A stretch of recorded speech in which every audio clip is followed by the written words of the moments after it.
அஸ்ஸலாமு அலைக்கும். ஈரானுக்கும் இஸ்ரேலுக்கும் நடுவில் என்னதான் ஆச்சு, என்ன போர் நடக்குது அப்படின்னு தெரிஞ்சிருக்கிறதுக்காக உலகமே பரபரப்பா இருக்குங்க. அதனால எனக்கு தெரிஞ்ச சில விஷயங்களை நான் உங்ககிட்ட சொல்றேன். ஈரானுக்கும் இஸ்ரேலுக்கும் நடுவில் கொஞ்சம் பொதுவாகவே பகை இருக்கு. எதனால அந்த பகை உருவாச்சுன்னா, இஸ்ரேல் பலஸ்தீனை தாக்கியிருக்காங்க. அதனால ஈரானுக்கு இஸ்ரேல கொஞ்சம் பிடிக்காது. இருந்துட்டும் ஈரான் இஸ்ரேல எதுவுமே தாக்கல, எதுவுமே பண்ணல. ஒரு நாள் நைட்டு இஸ்ரேல் ஈரானை தாக்க ஆரம்பிச்சிருக்காங்க. எதுக்கு தாக்குறாங்கன்னு கேட்டா நியூக்ளியர் வெப்பன்ஸை தயாரிச்சிட்டு இருக்காங்களாம். இந்த மாதிரி வெப்பன்ஸ் எல்லாம் தயாரிச்சு எங்களை விட உயர்ந்தவங்களாயி எங்களை தாக்குவாங்களோ என்ற நினைப்புல அவங்க ஈரான் தாக்கியிருக்காங்க.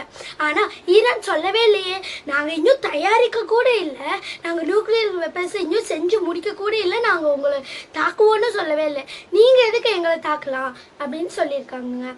இஸ்ரேல் ஈரானை தாக்குற ஆப்ரேஷன் பேரு தான் அந்த ரைசிங் லயன் அப்படிங்கிற ஒரு ஆப்ரேஷன் பேர் வச்சு தான் யாரை தாக்கியிருக்காங்க, ஈரானை தாக்கியிருக்காங்க.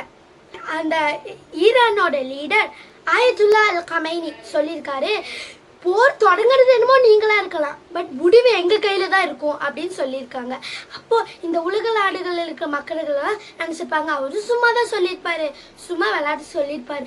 ஆனா அன்னைக்கு நைட்டுங்க இஸ்ரேலோட கேபிட்டல் சிட்டியில தான் அவங்களோட ஏர்போர்ட்டு, நியூக்ளியர் வெப்பன்ஸ் எல்லாம் அங்கதான் வச்சிருக்காங்க. அங்க இருக்கிற அடுக்குமாடி கட்டிடங்கள்லாம் உடஞ்சு கீழே விழுகுதுங்க. அப்படி அவங்களோட ஆப்ரேஷன் பேரு தான் ட்ரூ ப்ராமிஸ். அங்க இருக்கிற கட்டிடங்கள்லாம் கீழே விழுந்து உடையுது. நீங்க கேட்கலாம், அங்கேயும் சின்ன சின்ன குழந்தைங்கள்லாம் இருப்பாங்களே, அவங்களும் இறந்து போகலாம்ல, அங்க எத்தனை பேரோட உயிர் போயிருக்கும்னு. பட் நீங்க இஸ்ரேல் பண்ண கொடுமைகள் பலஸ்தீனுக்கு பாருங்க.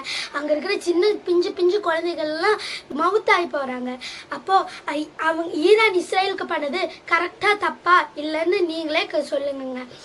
இஸ்ரேல் சொன்னது என்னன்னா, அதாவது ஈரானோட லீடர் ஆயத்துல்லா அல் கமைனியை நாங்க கொல்லுவோம் அப்படின்னு சொல்லி இஸ்ரேலோட லீடர் சொல்லியிருக்காங்க. நான் ஒண்ணு சொல்றேங்க, இஸ்ரேலே உன் அழுகை சத்தம் கேட்காமல் இந்த உலகம் தூங்காது என்று கூறிக்கொண்டு எனது சிறிய உரையை நான் நிறுத்துகிறேன். வாஹித் தவானா அல்ஹம்துலில்லாஹி ரபில் ஆலமீன். அஸ்ஸலாமு அலைக்கும். இந்த வீடியோ பிடிச்சிருந்தா லைக் பண்ணுங்க, ஷேர் பண்ணுங்க, சப்ஸ்கிரைப் பண்ணுங்க. உங்களுக்கு பிடிச்சமான கண்டென்ட்டை கமெண்ட்ல போடுங்க. நான் அடுத்தடுத்த வீடியோ இன்ஷா அல்லாஹ் நான் போட பார்க்குறேன்.